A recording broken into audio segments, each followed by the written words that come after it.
Today, I'm going to explain an action sci-fi movie called Doomsday. Spoilers ahead. Watch out and take care.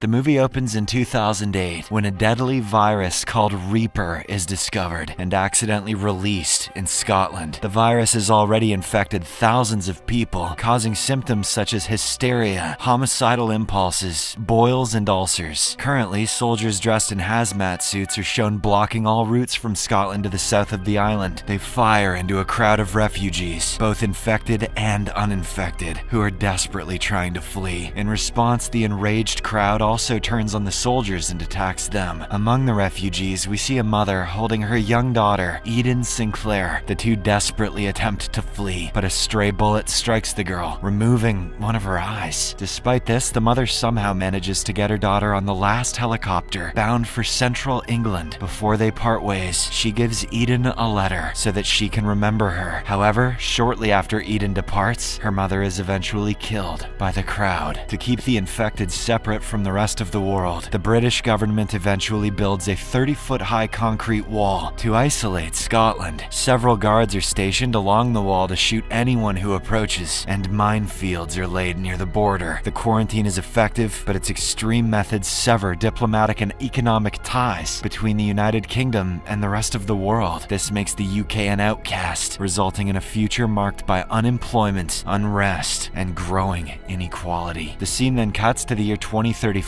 where we meet an adult Eden. She now works in the special forces of the Department of Internal Security under Captain Nelson. She has replaced the eye she lost as a child with an advanced electronic prosthesis. This prosthesis has a built-in camera that can record everything and send data directly to her wrist device. One day, a police raid on a slum uncovers a room full of people infected by the Reaper virus, both alive and dead. This means that the virus has resurfaced 27 years after its first outbreak in Scotland. In response, senior officials gather for a private meeting led by Prime Minister John Hatcher. However, it is clear that despite Hatcher's position, he is manipulated like a puppet by a corrupt politician, Michael Canaris. The cabinet, including Captain Nelson, discusses the virus's looming threat and how to keep it from spreading. After much deliberation, they decide to close all bridges leading out of the city and also isolate government buildings. However, after the meeting, Hatcher and Canaris meet privately with Nelson and show him satellite photos of Glasgow from 3 years prior. The images show people moving around the dead city, implying that a cure for the virus was discovered after all. They then discuss Dr. Kane, a scientist who had been working on the vaccine in central Glasgow before the quarantine. They assume that he must have been successful in creating the cure. Therefore, Canaris orders Nelson to send a team to Scotland to locate Dr. Kane and bring the cure. Following this, Nelson selects Eden to lead the team that will be sent to Scotland. She readily agrees, because it is a perfect chance for her to find her mother. Before leaving for Scotland, Eden is met by Canaris, who orders her to return within 48 hours. He then makes it clear that if she cannot find the cure, she should not bother returning at all. Canaris also gives her information about Dr. Kane, instructing her to go to his lab first, and then follow the trail from there. In the next scene, Eden boards a helicopter and soon arrives at the Scottish border wall. There, she meets her new subordinates, Sergeant Norton, Corporals Chandler, Reed, Carpenter, and Miller. There are also two military doctors, Talbot and Sterling, who once worked at the Reaper Virus Research Center, or RIVT for short. The military opens the gates that were welded shut in 2008, and the expedition enters the quarantine zone in 2 armored vehicles. While they're traveling, Eden listens to a recording of the last radio messages from Dr. Kane, who, along with the soldiers, defended the hospital. Through the recording, she learns of the mass deaths, the horrors of violence, and the cannibalism that ravaged Glasgow. Soon enough, they arrive at the hospital where Dr. Kane used to work, but it turns out that it has long been abandoned. Not long after, a frail woman suddenly appears outside in front of the building. Eden quickly orders her team not to approach her, but Chandler believes she needs help. Disregarding Eden's orders, he rushes towards the woman and tries to help her. She soon collapses in his arms, and Chandler is left with no choice but to carry her into their vehicle. At this moment, Eden and her team are suddenly ambushed by a group of savages, wielding knives and clubs. These people are covered in colorful paint and tattoos, looking like punk rockers. Eden's team fights back back fiercely and defeats many of the attackers, but Carpenter and Miller are killed in the process. Soon after, the savages begin throwing Molotov cocktails at the armored vehicle. Eden quickly orders the vehicles to be moved to the rear exit, so Chandler and Reed follow her command. Unfortunately, the girl Chandler had helped suddenly awakens and slashes his throat. He crashes into the building, but before dying, blows up the vehicle and his attacker with a grenade. Meanwhile, Reed drives the second vehicle and picks up Eden, Norton, and both doctors, but one of the attackers successfully smashes the windshield with an axe. Another attacker fires a crossbow shot, which immediately kills Reed. This causes the vehicle to collide with a pile of wrecked cars and flip over. The survivors then scramble out of the car and do everything they can to defend themselves. During the chaos, Norton and Sterling manage to flee, but Eden and Talbot, who are wounded in the leg, are apprehended by the savages and knocked unconscious. Sometime later, Eden awakens in captivity, surrounded by savages. She is then confronted by the group's leader, Soul, who appears to be an insane sadist. He violently beats her and demands to know who she is and where she comes from. Eventually, Eden reveals that she comes from beyond the wall, which brings a twisted smile to Soul's face. I knew the wildlings existed. He gleefully says how Cain has been lying to them, claiming there's nothing on the other side. Upon hearing this, Eden asks if Cain is still alive and says she wants to meet him. However, Soul responds that the old man is useless and reveals his plan to use Eden to help them cross the wall. Next, Soul orders his guard to keep a close eye on Eden, insisting that she must remain alive. Before leaving, Soul's girlfriend Viper shows Eden her GPS locator, drops it to the floor, and smashes it under her boot. Soul then arrives at a sacrifice ceremony where he gathers his punk followers and gives a speech about how Cain has been lying to them. He promises they will finally be able to leave this place, and the crowd rejoices. After that, Soul announces to his followers that dinner is about to be served. Shockingly, the dinner turns out to be Talbot, who is roasted alive on a massive grill. After the man finally passes, the savages cut him into pieces and proceed to eat. Could use some salt.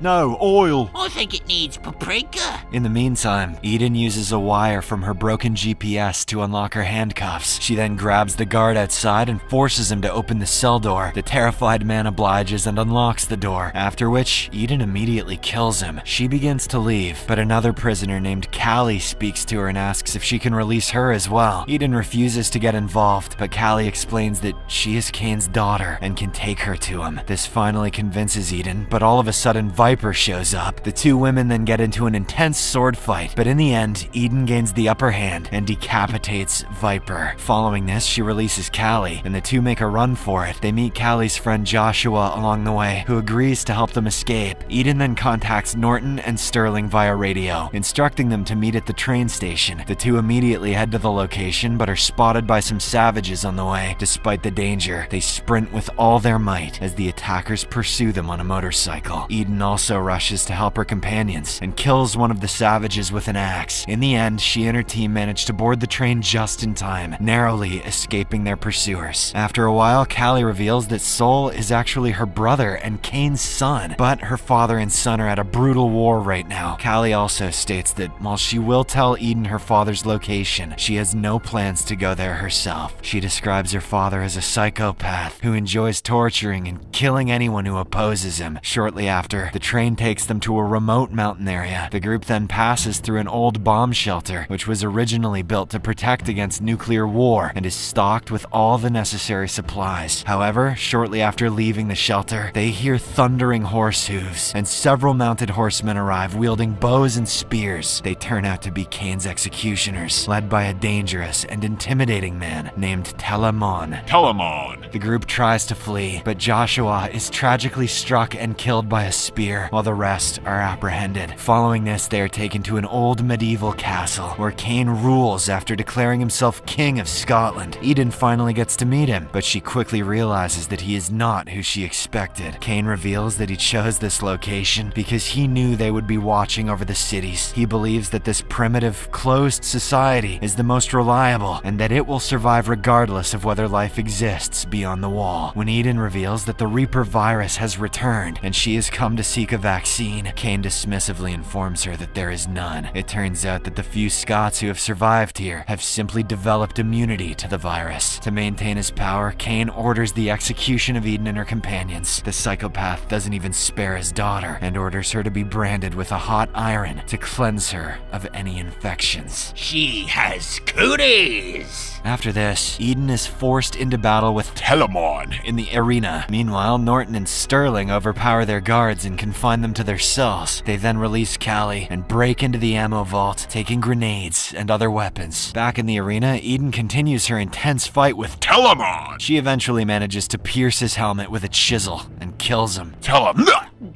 This enrages Kane, who orders the execution of the prisoners. But before they can act, Norton blows up several sections of the castle with grenades. Amidst the chaos, Eden and her companions fight their way out. They manage to escape on horses, but Kane also sends a pursuit after them. Next, our heroes hide in the bomb shelter, surrounded by a variety of useful items, such as a luxury Bentley and a radio telephone. But before they can depart, Kane's men arrive and launch an attack. They immediately shoot Norton with a bow and tragically kill him. Eden is devastated by the loss of her friend, but there is no time to grieve. The remaining three quickly climb into the Bentley and drive away to the city. On the way, Eden contacts Canaris by phone, informing him that the task is complete and asks him to come near the quarantine wall. The latter is thrilled by the news and immediately departs in a helicopter to meet them. However, the danger is far from over, as Eden's group is met on the highway by several cars and a bus, led by a group of cannibals. Sol, who is consumed with anger by the death of his girlfriend, commands